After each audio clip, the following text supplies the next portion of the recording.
Hello guys, welcome back to my YouTube channel SKM study a way of success में हूं आपका educator Shivam Mishra. आपका स्वागत करते हैं आपके अपने यूट्यूब चैनल एसकेएम स्टडी पे। और यहाँ पे लेके आए हैं हम आज क्लास 11th बायोलॉजी का चैप्टर नंबर 2। जी हाँ, चैप्टर नंबर 1 आपको पढ़ाया गया था। वैसे क्लास 12 की सारी क्लासेस चलती हैं आपके अपने YouTube channel SKM study biology. Complete syllabus पढ़ा दिया था पिछले साल ही, इस बार भी आपका कंप्लीट करवा रहे हैं। लेकिन 11th वालों बच्चों का काफ़ी कमेंट था कि सर हमारा भी अगर आप पढ़ा देते हैं तो मज़ा आ जाता है। तो चैप्टर 1 आपको पढ़ाया गया है। न्यू प्लेलिस्ट आपका बना दिया जाएगा जल्दी ही। और हाँ, इसका जो पीडीएफ है, इसका आपको पीडीएफ जाके आप डाउनलोड कर सकते हैं। जो इसका चैप्टर 2 का नोट्स है, चैप्टर 1 का मैंने भेज दिया था पीडीएफ नोट्स। कहाँ पे? आपके अपने टेलीग्राम चैनल एसकेएम स्टडी पर। जी हाँ, टेलीग्राम देखिए, यूट्यूब पे आपको वीडियो मिल जाएगा, लेकिन पीडीएफ जो होता है ना, वो अच्छी तरीके से आप केवल टेलीग्राम से डाउनलोड कर सकते हैं, क्योंकि अब 12वीं का भी तो आपको तैयारी करना है ना। तो जाइए आप एसकेएम स्टडी जो टेलीग्राम है वहाँ पर आप जाइए और अपने पीडीएफ को फ्री में डाउनलोड कीजिए चैप्टर 2 का। इसी प्रकार करके आपका जो 22 चैप्टर तक है, मैं पूरा पूरा आपको पढ़ा दूंगा। बिल्कुल भी आप टेंशन नहीं लेना है, बस आपको मन लगा के पढ़ाई करना है अपने अच्छी तरीके से। बाकी मैं आपका पूरी बायोलॉजी खत्म कर दूंगा, केवल आपको मन लगा के पढ़ाई करना है हमारे साथ, ठीक है। और हमारी ऑफिशियल वेबसाइट है skmstudyclasses.com से भी जाके आप ये कक्षा 12 का, कक्षा 11 का, कक्षा 10 का नोट्स डाउनलोड कर सकते हैं वहाँ से। वेबसाइट का नाम क्या है? skmstudyclasses.com। एक बार गूगल पे जरूर सर्च करें। क्या सर्च करेंगे? skmstudyclass.com। आज का वीडियो लाइक टारगेट केवल हम 10,000 रखते हैं और मैं आशा करता हूँ कि 10,000 लाइक जरूर करवा देंगे।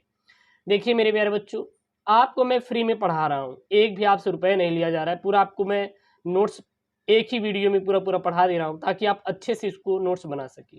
तो जो अध्याय 2 है आपका, जीव जगत का वर्गीकरण है, यानी कि classification of the living world. जीव जगत का वर्गीकरण है, ठीक है। तो सबसे पहले हम लोग जानते हैं कि आखिरकार ये वर्गीकरण की आवश्यकता क्यों पड़ी। वर्गीकरण की आवश्यकता क्यों पड़ी? तो संसार में करोड़ों जीव हैं, उनमें से प्रत्येक जीव का अध्ययन करना सुविधाजनक नहीं है। अगर आप देखेंगे तो अपने संसार में बहुत सारे जीव हैं, देखते हैं पशु हैं, पक्षी हैं, अन्य जानवर हैं, मनुष्य हैं। तो आप बताइए क्या सबका अध्ययन कर पाएंगे? बिल्कुल भी नहीं कर पाएंगे। अध्ययन की सुविधा के लिए सभी जीव समूहों में बांटकर आसानी से उनका अध्ययन कर सकते हैं। इसीलिए हम लोगों को जीव जगत वर्गीकरण की आवश्यकता पड़ी। तो जीव जगत वर्गीकरण की आवश्यकता क्यों पड़ी? तो संसार में करोड़ों जीव हैं, जिनमें से सभी का अध्ययन आप अच्छे से नहीं कर पाएंगे, इसीलिए उनको वर्गीकरण में बांटा गया। तो चलिए देखते हैं कुछ पॉइंट यहाँ पे मैंने नोट करवाया है। अध्ययन की सुविधा, जैव विकास का क्रम ज्ञान होना। अगर आपको अध्ययन करना है तो जैव विकास किस क्रम में हो रहा है उसका आपको ज्ञान होना चाहिए। वर्गीकरण के माध्यम से किसी जीव का विकार किस प्रकार वो किससे हुआ है इसका पता चलता है। विकार का मतलब समझ रहे हैं? जैसे आप देखते हैं कोई जीव होता है कि उसके पीठ पर कुबड़ निकल जाता है, तो कहीं ना कहीं उसके अंदर विकार है ना, तभी तो उसके शरीर पर, उसके बॉडी पर ये उबड़ निकला। तो इस चीज को अध्ययन करने के लिए वर्गीकरण की आवश्यकता पड़ी। अब यहाँ पे एक माइंड में आता है आपका कि पहले मुर्गी आई या अंडा आया। काफ़ी बच्चों का सवाल होता है और आप देखे होंगे, तो बहुत ही प्यारा सा प्रश्न बनता है कि सर पहले मुर्गी आया या फिर पहले अंडा आया, आप थोड़ा बताइए ना इसको। तो आप देखते हो बहुत मार्केट में ये सवाल बनता है कि रे अगर मुर्गी बना देंगे तो अंडा किधर से निकला? अगर अंडा आ गया तो अंडा भी तो मुर्गी से आएगा ना। तो सबसे पहले मुर्गी आई। अब हम समझेंगे कि मुर्गी कैसी। तो जो पानी होता है, पानी पानी में क्या पाया जाता है? मछलियाँ पाई जाती है, ठीक है ना। और एक स्थल और जल होता है जो कि उभयचर प्राणी होती है। स्थल में जैसे आपकी छिपकली आती है और इसमें उड़ने वाले पक्षी आते हैं, और एक होता है मैमल्स जैसे कि स्तनधारी इसमें आते हैं, ठीक है ना। तो एक बात याद रखना, तो हम इससे ये समझ सकते हैं कि सबसे पहले क्या आया? मुर्गी आई। क्या आई? मुर्गी आई। अगला यहाँ पे पॉइंट है जात वृत्त अध्ययन। तो पूर्वजों का ज्ञान और बंदरों में समानता, विजात वृत्ति अध्ययन को हम लोग अच्छे से कर पाएँ, इसलिए वर्गीकरण की आवश्यकता पड़ी। अगला है नए जीव का अध्ययन, यानी जैसे मानव। मानव, सुपरमैन भी इनको कहा जाता है। तो ये वर्गीकरण की आवश्यकता पड़ी। अब अगली आपको हेडिंग डालना है, वो क्या हेडिंग डालना है? वर्गीकरण का इतिहास। क्या हेडिंग डालेंगे आप लोग? निकालिए कॉपी और हेडिंग डालिए वर्गीकरण का इतिहास। तो सर्वप्रथम वर्गीकरण अरस्तु ने दिया, जिन्होंने दो जगत अवधारणा दिया, एक पादप दूसरा जंतु। तो वर्गीकरण किसने दिया था? तो वर्गीकरण की खोज या फिर वर्गीकरण को अरस्तु जी ने दिया था, और इसमें उन्होंने दो जगत को बताया, एक पादप जगत दूसरा जंतु जगत। पादप जगत में जैसे पेड़, शाक, झाड़ियाँ, जो कि आकारिकी जितने भी आपके जीव होते हैं वो सभी पादप में रख दिए गए। जंतु में रक्त वाले और रक्तहीन जितने भी होते हैं वो सभी जंतु में रख दिए गए। अगला है लीनियस द्वारा। तो दो जगत पर आकारिकी के अलावा दूसरे लक्षणों का अध्ययन भी इन्होंने लीनियस ने ही दिया था। पादप, जंतु, युगलीना इत्यादि जितने थे ये भी आपके लीनियस के द्वारा ही दिए गए थे। अगला है तीन जगत। तो तीन जगत को किसने दिया था? अर्नेस्ट हेकल ने तीन जगत को दिया था। जैसे पादप, जंतु, स्वपोषी, विषमपोषी इत्यादि जितने भी होती हैं। अब ठीक है ना, प्रोकैरियोटिक, यूकैरियोटिक ये बहुकोशिकीय है। प्रोकैरियोटिक जैसे स्वपोषी और बहुकोशिकीय शैवाल, ये सब इसमें आप ले सकते हैं। अगला है चार जगत अवधारणा। तो यह कोपलैंड ने किया था। चार जगत अवधारणा किसने दिया था? चार जगत अवधारणा कोपलैंड ने दिया था। कोपलैंड ने दिया था। जैसे मुनेरा, प्रोकैरियोटिक एक कोश की बैक्टीरिया इसमें आता है उदाहरण। प्रोटिस्टा जो कि यूकैरियोटिक है, प्लांटी और एनोमिलिया, ये जो होते हैं ये चार जगत अवधारणा के अंतर्गत आता है। कभी कभी यहाँ से एक सवाल बनता है कि चार जगत अवधारणा किसने दिया था? तो चार जगत अवधारणा जो है कोपलैंड ने दिया था। किसने दिया था? कोपलैंड ने चार जगत अवधारणा को दिया था। पांच जगत अवधारणा मोनेरा, प्रोटिस्टा, कवक, प्लांटी, एनेमेलिया जो है ये पांच जगत अवधारणा है। ठीक है ना। वहीं पे छह जगत अवधारणा जो कि 1920 ईस्वी में आया था। इसमें छह जगत कौन कौन से आते हैं? आर्कीबैक्टीरिया और यूबैक्टीरिया। आर्कीबैक्टीरिया, यूबैक्टीरिया दोनों मोनेरा में ही आते हैं। फिर है मोनेरा, कवक, प्लांटी और एनीमेलिया, ये सभी छह किस में आते हैं? छह जगत पद्धति में आपके आती हैं। अगला यहाँ पे पांच जगत अवधारणा। अब पांच जगत अवधारणा है क्या एक्चुअली में? तो यह सन 1969 में आर.एच. व्हिटेकर ने वर्गीकरण की निम्न अवधारणा पर मापदंड दिए थे, जो कोशिका संरचना, शारीरिक संरचना, पोषण की प्रक्रिया, प्रजनन तथा जात वृत्ति संबंध थे। जीवों के पांच जगत व उनके लक्षण। तो अब जीवों के जो लक्षण थे, जैसे कि कोशिका था, सबसे पहला क्या था? कोशिका था। अब कई कोशिकाएं ऊतक, जब आपस में ढेर सारी ऊतक बनती हैं, कई कोशिकाएं मिलकर किसका निर्माण करती हैं? आपका ऊतक का निर्माण करती हैं। और ऊतक से क्या बनता है? आपका अंग बनता है। अंग से क्या बनता है? आपका अंग तंत्र बनता है। और अंग तंत्र के बाद क्या बनता है? आपका शरीर बनता है। क्लियर है। फिर यहाँ पे आप हेडिंग डालेंगे जो कि काफ़ी इंपॉर्टेंट वाला हेडिंग है। मैं केवल उन टॉपिक को आपको क्लियर करवा रहा हूँ जो कि आपके परीक्षा में पूछे जाते हैं, क्योंकि आप 11वीं बायोलॉजी से होंगे तो जाहिर सी बात है आपके स्कूल कॉलेजों में पढ़ाया जाता है सारी चीज़ें, तो हर एक पॉइंट को हम लोग डिस्कशन करेंगे। तो जगत मोनेरा यानी मोनेरा या मोनास जो कि एक सिंगल होता है। तो मोनेरा जगत में रखने वाले जीव बैक्टीरिया होते हैं। मोनेरा जगत में जो जीव होते हैं वो क्या है? बैक्टीरिया होते हैं। ये सबसे पहले जीव हैं, यानी सबसे पहले इन्हीं जीव आए थे, ये भी कह सकते हैं। ये जीव सूक्ष्म आकार के होते हैं, इन्हें सूक्ष्म जीव भी कहा जाता है।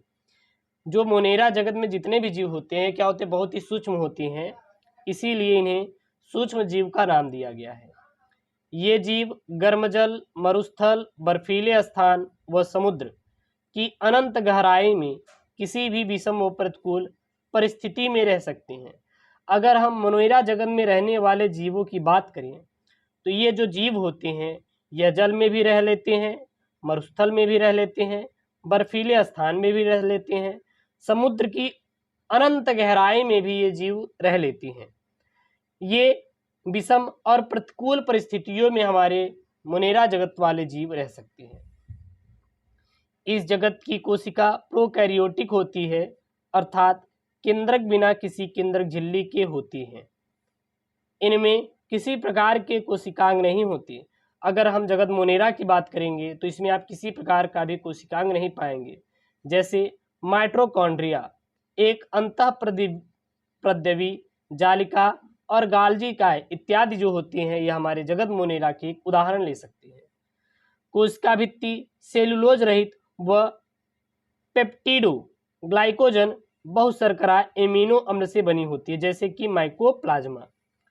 इसमें जो पोषण होता है स्वपोषी जैसे रसायन पोषी प्रकाश संश्लेषी साइनोबैक्टीरिया, और परपोषी जैसे मृतोपजीवी और सहजीवी यानी बैक्टीरिया होते हैं। जो मुनेरा जगत में जीव होते हैं, इनमें जनन विधि द्विखंडन, मुकुलन, खंडन, अलैंगिक संयुग्मन यानी लैंगिक जनन के द्वारा होता है। क्लियर है।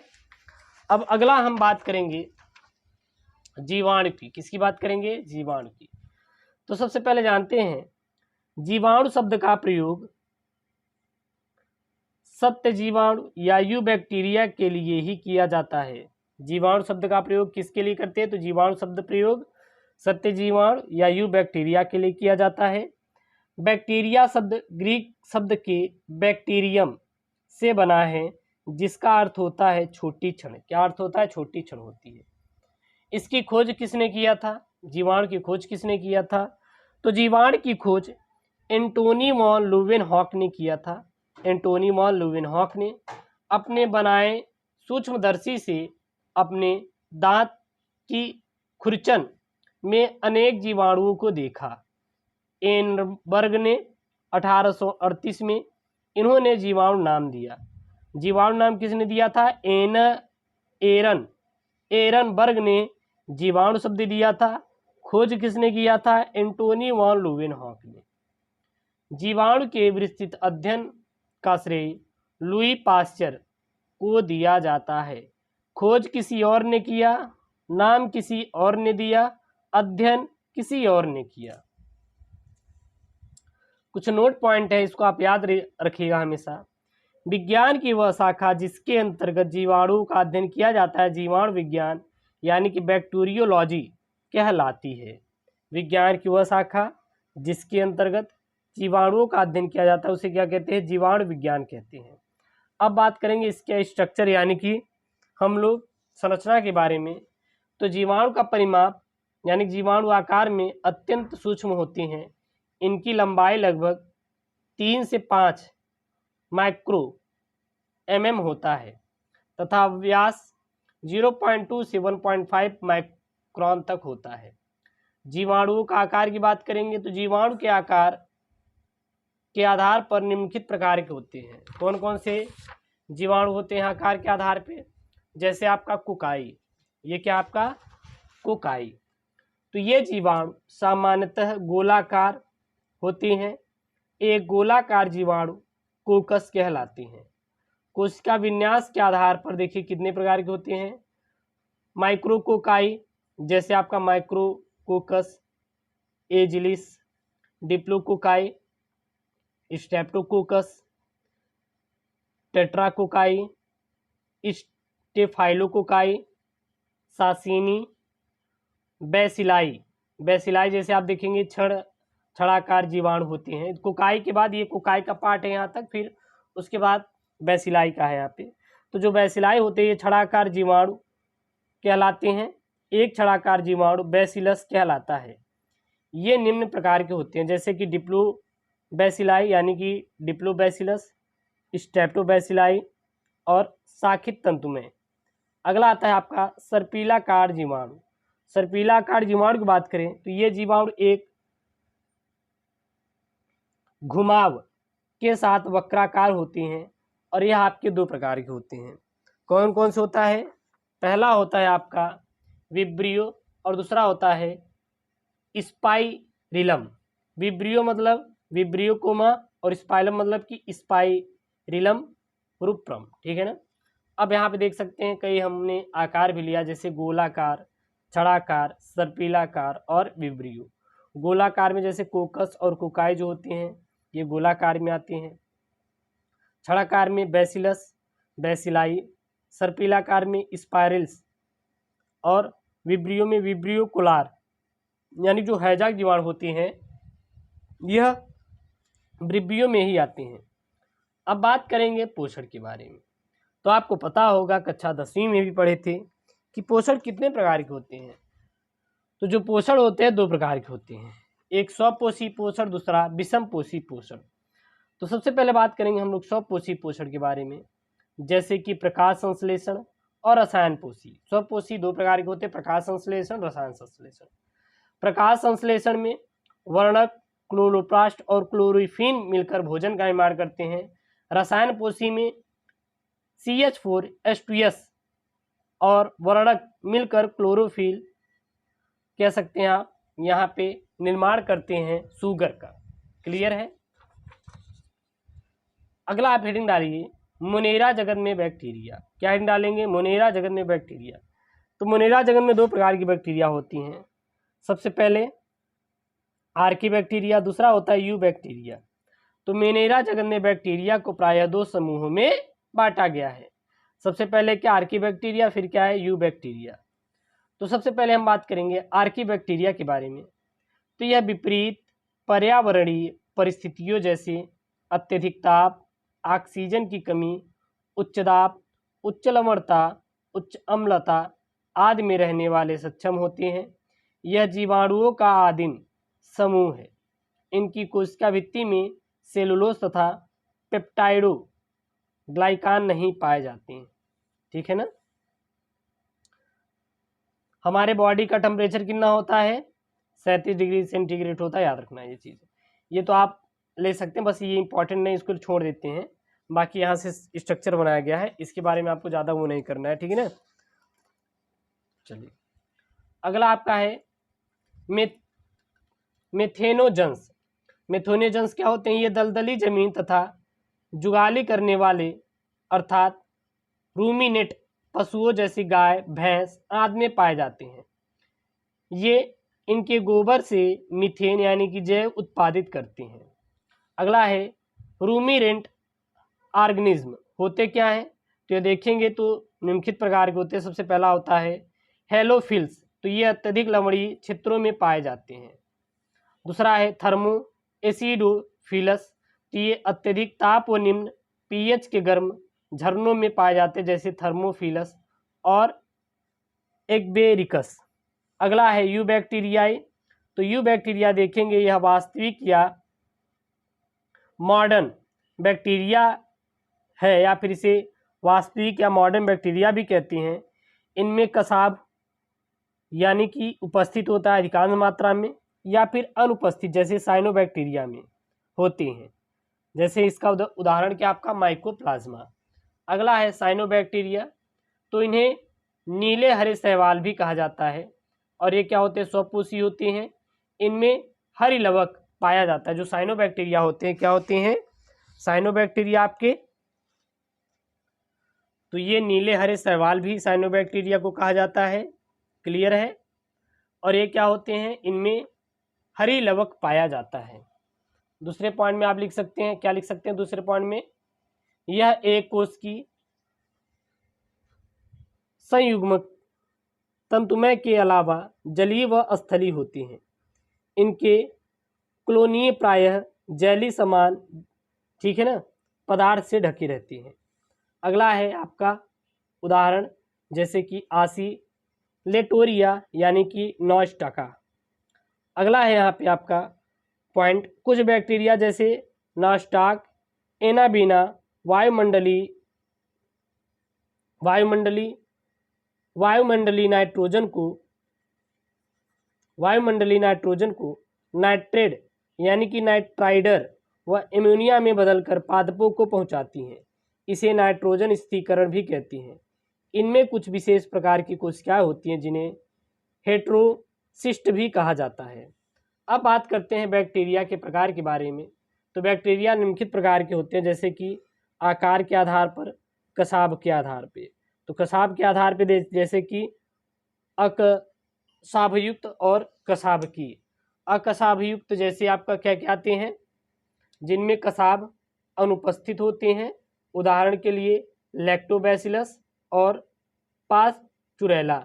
और कसाब की जिसमें कसाब उपस्थित होता है, जैसे कि मोनोट्राइकस यानी कि विब्रियो जो होता है इसी के अंतर्गत आता है। अब हम लोग बात करेंगे आपकी कि कसाब की संरचना के बारे में। तो जो कसाब की संरचना होती है यह तीन प्रकार से बना होता है। देखिए यहाँ पे फिगर मैंने लिया है। फ्लैंजिलम यानी कसाब, दूसरा पार्ट होता है हुक यानी मध्यखंड, और तीसरा होता है आपका आधारी काय यानी कि बेसल बॉडी, यहाँ पे देख सकते हैं बना हुआ है।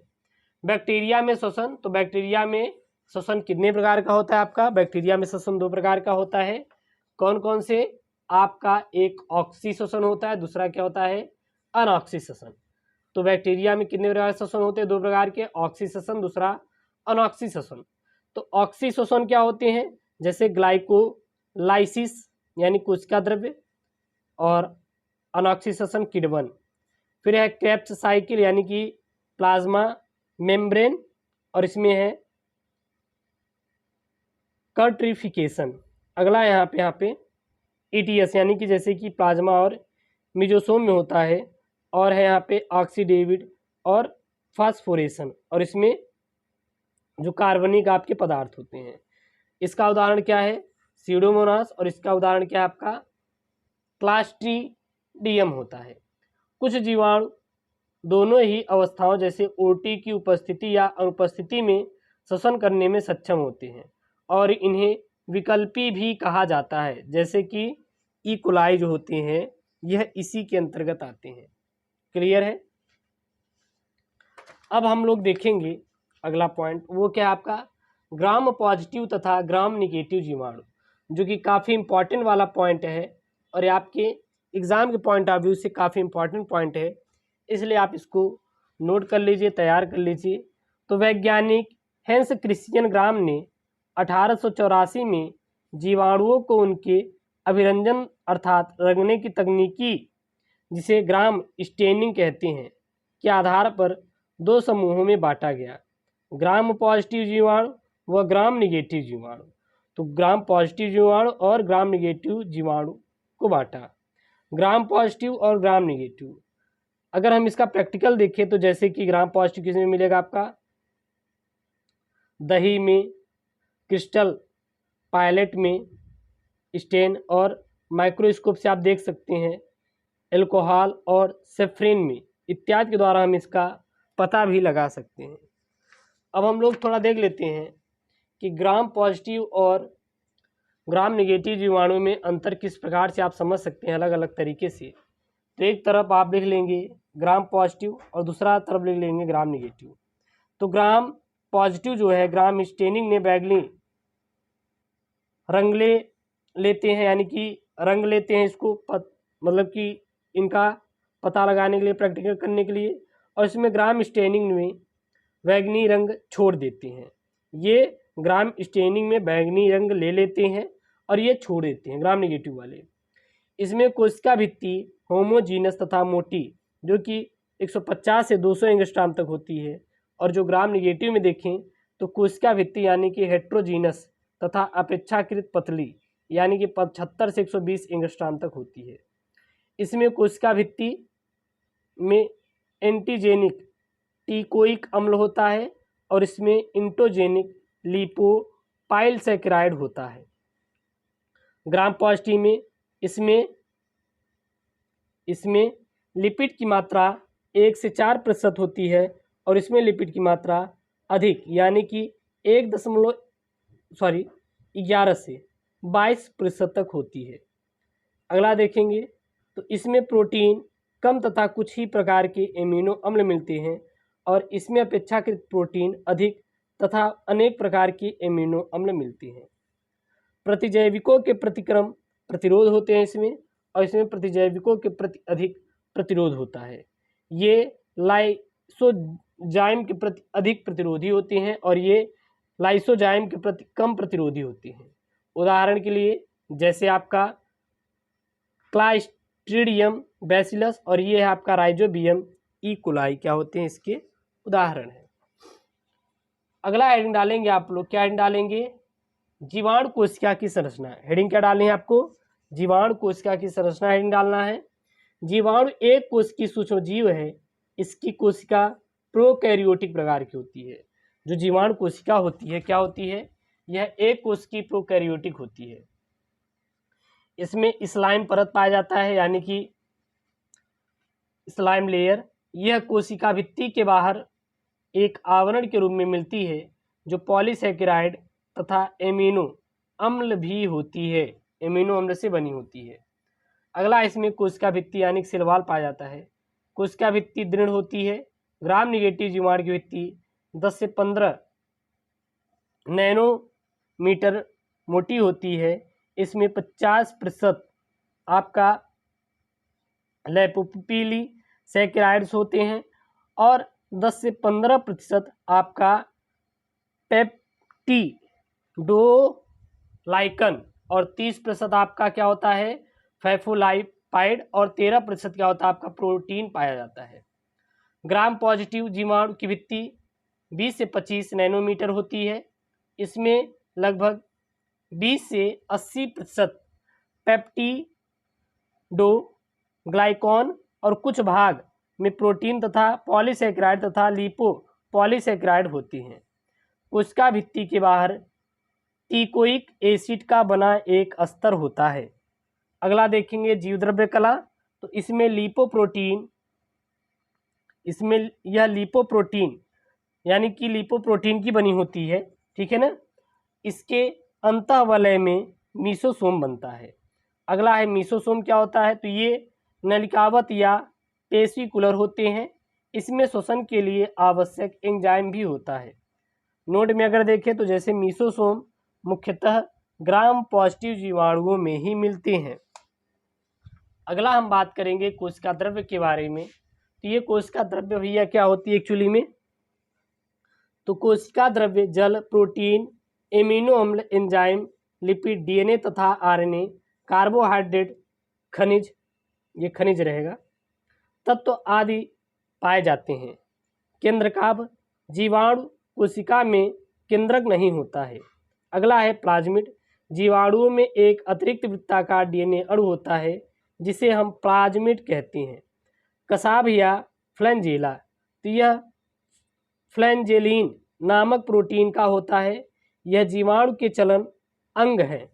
जिन जीवाणु में फ्लैंजेला अनुपस्थित होते हैं उसे स्ट्राइकस कहते हैं और जिन जीवाणु में फ्लैंजेला मिलते हैं उसे हम लोग ट्राइकस कहते हैं। अगला है रोम या विसब्री।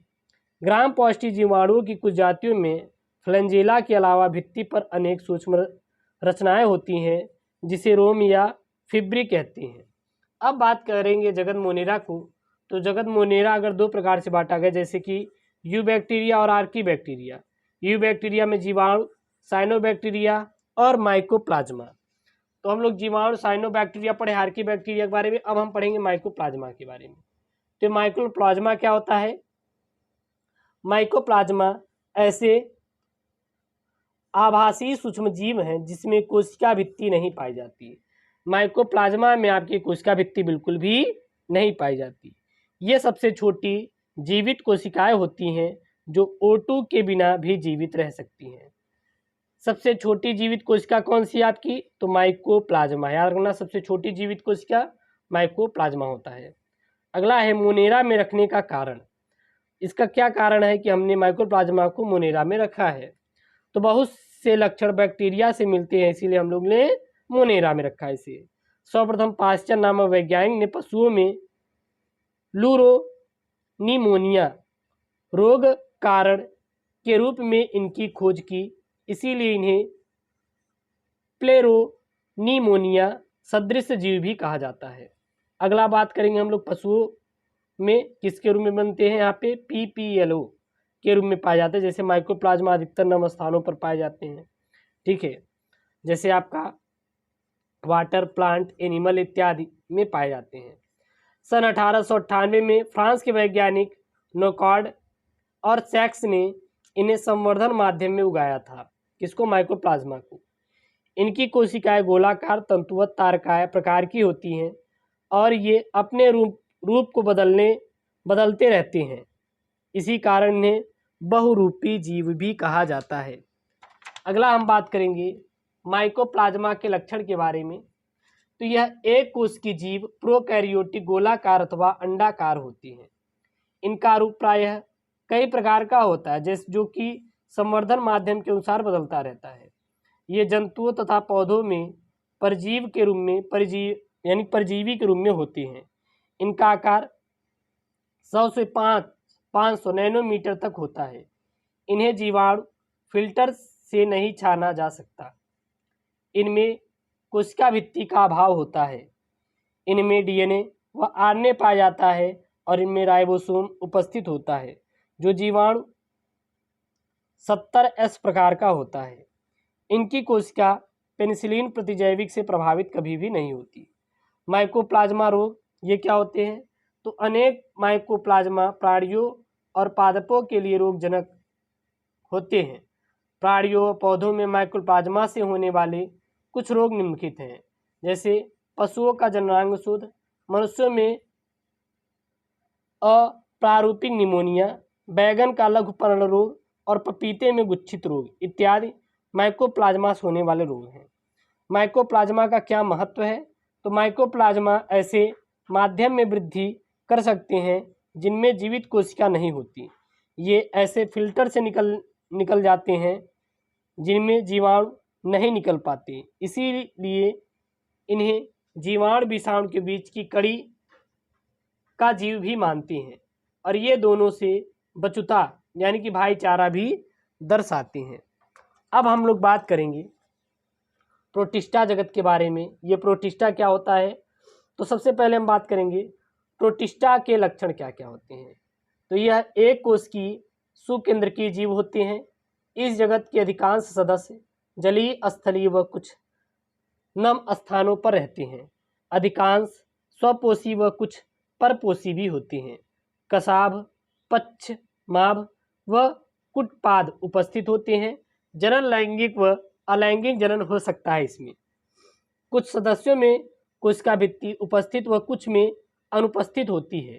फाइटोप्लैंक्टन में उपस्थित होती है ये, उदाहरण के लिए जैसे यूग्लिना, पैरामीशियम और अमीबा।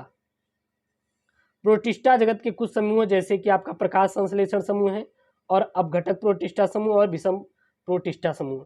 तो प्रकाश संश्लेषण समूह जैसे आपका क्राइसोफाइट, टाइम्स और डायनोफ्लैंजिलेट और यूग्लिनाइड इत्यादि होते हैं, प्रकाश संश्लेषण समूह में आते हैं। और अपघटक प्रोटिस्टा समूह जैसे अपवंगक कवक और विषम प्रोटिस्टा जैसे प्रोटोजोआ। ठीक है ना? तो जी जो भी यहाँ पे मैं आपको नोट करवा रहा हूँ ये सारे के सारे बहुत इंपॉर्टेंट है, इसलिए आप इसको नोट कर लीजिए। तो इसमें हमने सबसे पहले पढ़े क्राइसोफाइट डायटम्स। तो ये क्राइसोफाइट डायटम्स क्या होते हैं? यह स्वच्छ जल व लवणीय जल दोनों में पाए जाते हैं। यह अत्यधिक सूक्ष्म व जलधारा के साथ बहते हैं। इनकी कोशिका भित्ति साबुनदानी की तरह होती है और सिलिका की बनी होती है। यह कभी नष्ट नहीं होती, इसीलिए डायटम मृदा भी इसे कहा जाता है। उदाहरण के लिए जैसे ट्राइसीरेटम, यह प्रकाश संश्लेषी अकशाभिकी होती है। अलैंगिक जनन भी कायिक जनन द्वारा विखंडन द्विखंडन लैंगिक जनन भी इसमें पाया जाता है। क्लियर है? अगला है आपका डायनोफ्लैंजिलेट पायरोफाइट। यह एक कोश की समुद्री जीव होती हैं। कोशिका भित्ति सेलुलोज पट्टिकाओं से बनी होती है। इनमें दो कसाब होते हैं जिनमें से एक लंबवत व एक अनुपस्थ कोशिका भित्ति के बीच बनी खांच में होती है। उदाहरण के लिए गोनी ओलेक्स यानी कि फायर एल्गी भी इसे कहा जाता है। देखिए इसमें खांच बना है और किस प्रकार का ये लंबवत कसाब है इसमें। क्लियर है? अगर आपको कोई भी दिक्कत आ रहा है तो बिल्कुल आप कमेंट कीजिएगा। अगला हैंड डालेंगे आप लोग प्रकाश संश्लेषी प्रोटिस्टा जैसे कि यूग्लिनाड। तो यह स्वच्छ जल व स्थिर जल में रहते हैं। किसमें पाए जाते हैं? स्वच्छ जल व स्थिर जल दोनों में पाए जाते हैं। इनमें कोशिका भित्ति की जगह एक प्रोटीन युक्त पदार्थ पेलिकिल होता है जो लचीला होता है। कसाभ दो होते हैं, एक छोटा तथा दूसरा बड़ा होता है। यह स्वपोषी विषमपोषी होते हैं। क्लोरोप्लास्ट कोशिका भित्ति अनुपस्थिति होता है। इनमें कुछ लक्षण पादप व कुछ जंतुओं के समान होते हैं। इन्हें पादप व जंतुओं के बीच की योजक कड़ी भी कहा जाता है। उदाहरण ले जैसे युग्लिना। एस्ट्रोजेंथिल वर्णक वजह से ये रेड कलर के होते हैं और इनमें जनन अलैंगिक यानी कि खंडन के द्वारा होता है। अगला आपका जो था वो क्या था, वो था आपका अपघटक प्रोटिस्टा यानी कि अवपंग कवक। अब इसके उदाहरण देखेंगे और इसकी जानेंगे विशेषता के बारे में। तो ये एक कोशिकीय होते हैं, कोशिका भित्ति इसमें अनुपस्थिति होती है। ये सड़ी हुई चीज़ों और जीवों पर होते हैं। ये अंधेरी जगह मतलब कि अंधेरी जगह पर पाए जाते हैं जहाँ पे अंधेरा होता है। ये अपघटक का कार्य करते हैं और कई कोशिकाएं एक जैसी जेली समान प्रोटोप्लास्टिक पदार्थ से ढकी होती है जैसे कि स्लाइम। उदाहरण के लिए प्लाज्मोडियम इसका उदाहरण ले लेंगे। जनन कौन सा होता है, तो इसमें अलैंगिक यानी खंडन द्वारा अलैंगिक जनन भी होता है। अब बात करेंगे हम लोग विषमपोषी। तो विषमपोषी जैसे कि आपका है इसमें प्रोटोजोआ प्रोटिस्टा। तो यह एक कोशिकीय यह परपोषी परजीवी दोनों प्रकार के होते हैं। यह कसाभिकी अकसाभिक और अनिश्चित आकार के होते हैं। यह केंद्रक द्विकेंद्रिक और बहुकेंद्रिकी हो सकते हैं। इन्हें 4 समूहों में बांटा गया है। पहला एक केंद्रिकी, द्विकेंद्रिकी और बहुकेंद्रिकी। एक केंद्रिकी में अमीबा, पैरामीशियम द्विकेंद्रिकी और बहुकेंद्रिकी में क्या है आपका फेलोमिक्स। अगला है यहाँ पे आपका अमीबीय प्रोटिस्टा यानी कि सार्कोडाइन। तो ये स्वच्छ जल समुद्री नम जगहों पर पाए जाते हैं। शरीर का आकार अनिश्चित कूटपात का निर्माण करते हैं और ये परजीवी के रूप में होती हैं। उदाहरण के लिए जैसे अमीबा एंटमीबा हिस्टोलिटिका, मनुष्य में अमीबा पेचिस का कारण होता है। अगला है कसाभी प्रोटोजोआ यानी कि जूफ्लैंजिलेट्स। तो यह स्वतंत्र या परजीवी होते हैं। कसाभ उपस्थित होता है। शरीर का पेलिकिल इसमें उपस्थित होते हैं। उदाहरण के लिए जैसे आपका ट्रिपैनोसोमा जो कि एक स्लीपिंग सिकनेस का कारण होता है, और दूसरा है लिस्मानिया जो कि मनुष्य में काला ज्वार पैदा करता है, यानी कि जो ज्वर होते हैं बुखार होते हैं वो भी पैदा करते हैं। अगला है आपका पच्छावी प्रोटोजोआ यानी कि सीलिएट। तो यह सक्रिय गति करते हैं। असंग पच्छाव उपस्थित होते हैं। यह द्विकेंद्रकीय होते हैं और अलैंगिक जनन अनुपस्थित द्विविभाजन और लैंगिक जनन संयुग्मन द्वारा होता है। उदाहरण के लिए जैसे कि आपका पैरामीशियम कार्डेट और पैरामीशियम आर्लिया। अगला है स्पोरोजोआ। तो यह भी परजीवी बहुत ही कह सकते हैं आपका संक्रमणकारी होते हैं। बीजाणु जैसी अवस्था में रहते हैं और प्लाज्मोडियम मलेरिया परजीवी इसके क्या होते हैं उदाहरण होते हैं। बाकी नीचे पॉइंट में दिए गए हैं, अगर याद करना चाहते हैं तो इसको नोट कर सकते हैं। अगला आपका जो जगत है वो कौन सा जगत है, वो है आपका जगत कवक यानी कि फंगी। तो फंजाई नामक शब्द वास्तव में लैटिन भाषा के शब्द फंगस का बहुवचन है जिसका शाब्दिक अर्थ मशरूम होता है। जीव विज्ञान की वह शाखा जिसके अंतर्गत कवकों का अध्ययन करते हैं कवक विज्ञान कहलाता है।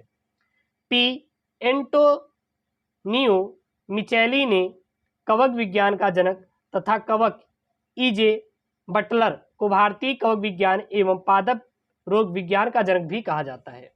लक्षण देखें तो इस जगत के जीव यूकैरियोटिक बहुकोशिकीय होते हैं। अपवाद के रूप में इष्ट एक अपवाद है जैसे कि एक कोशिकीय होता है, लेकिन सारे जीव बहुकोशिकीय होते हैं।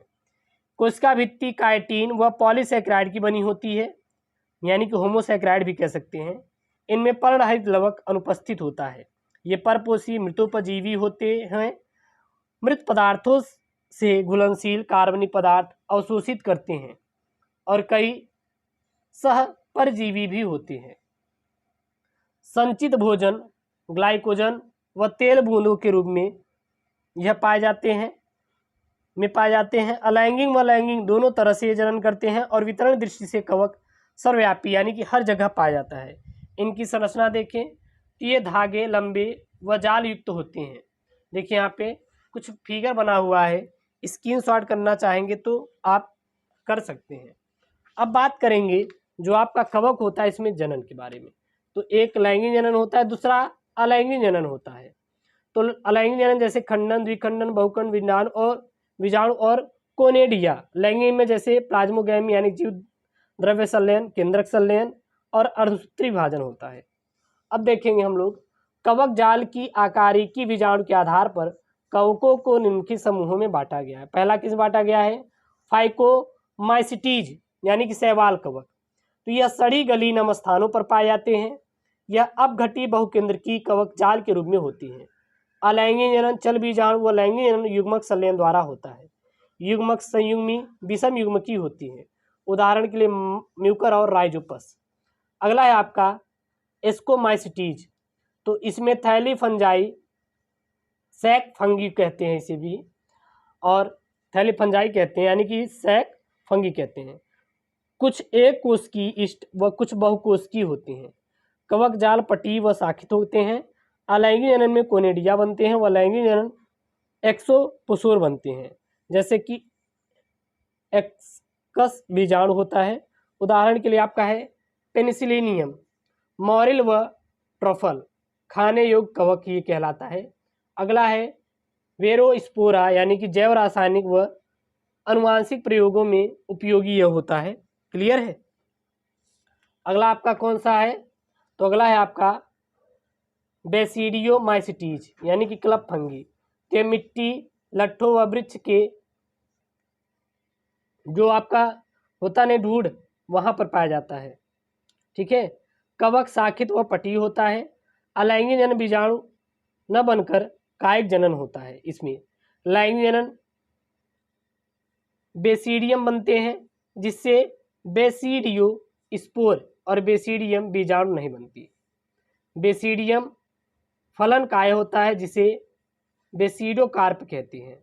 उदाहरण के लिए एगैरिकस मशरूम और अस्टिलिगो और पक्सिनिया। खाने योग्य जैसे कौन सा होता है आपका? एगैरिकस और कैप्टिसस, ये जो होते हैं खाने योग्य होते हैं।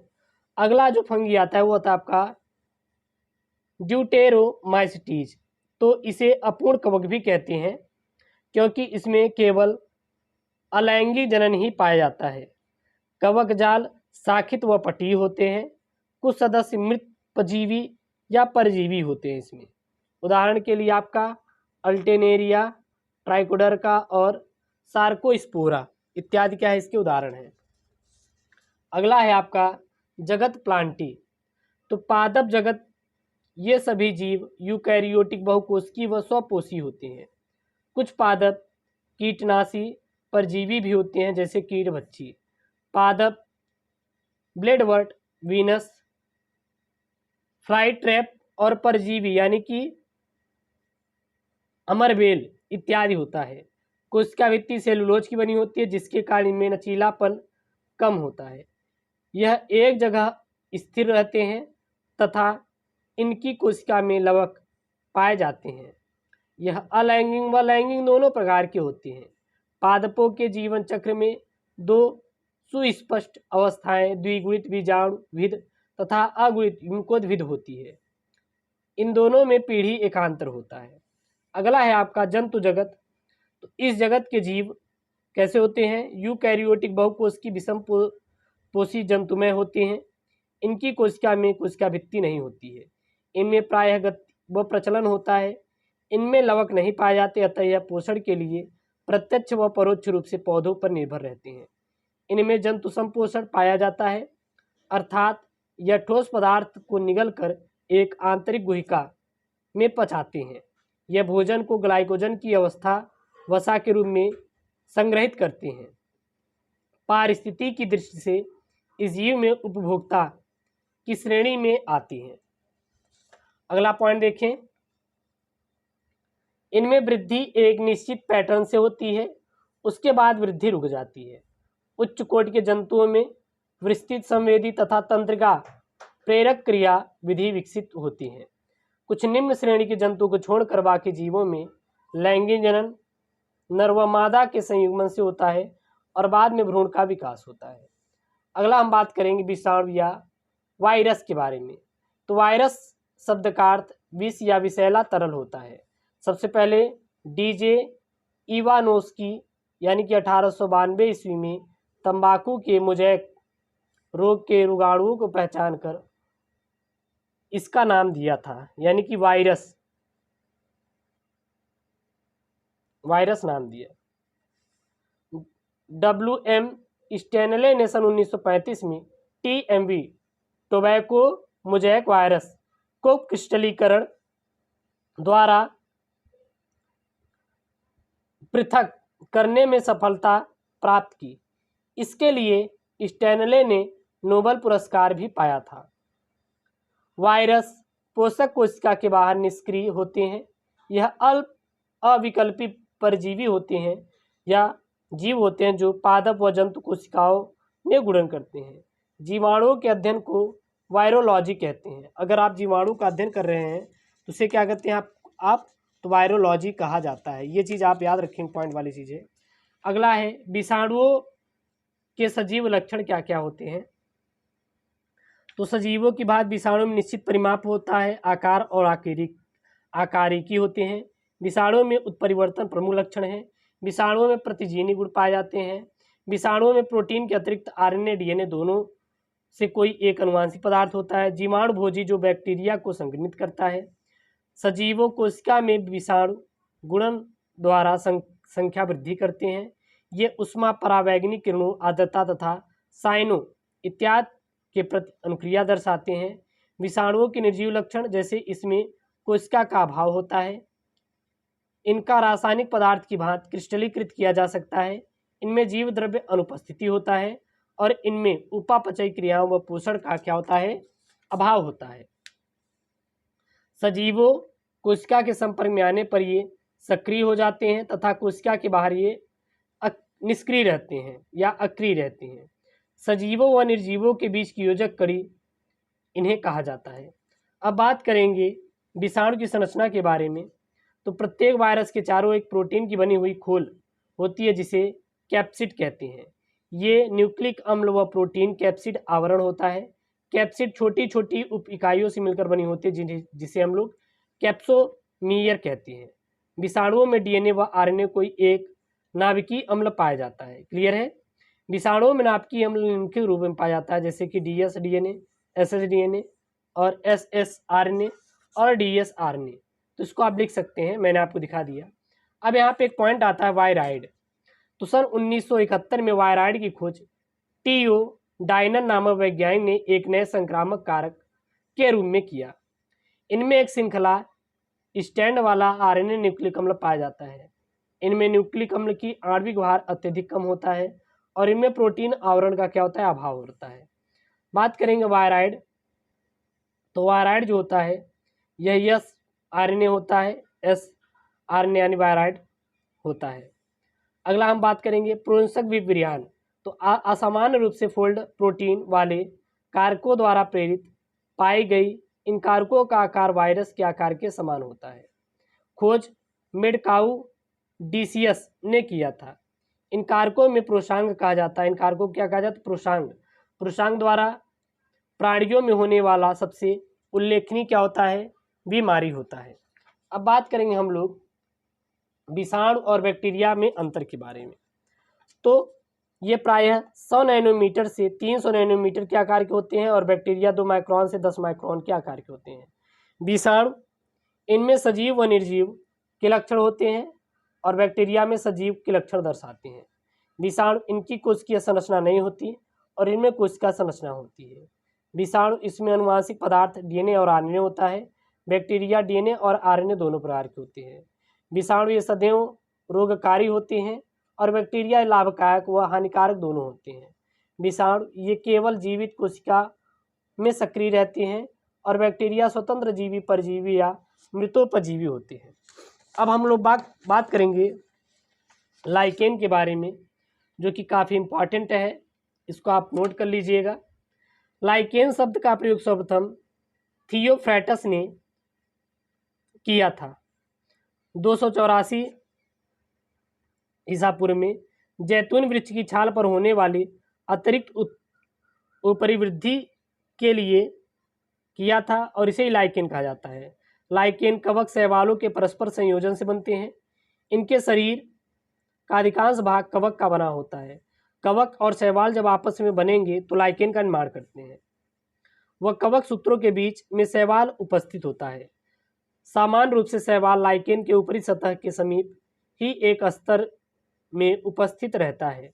विभिन्न प्रकार के कवकों व शैवालों के मिलने से लाइकेन की अनेक जातियां बनती है।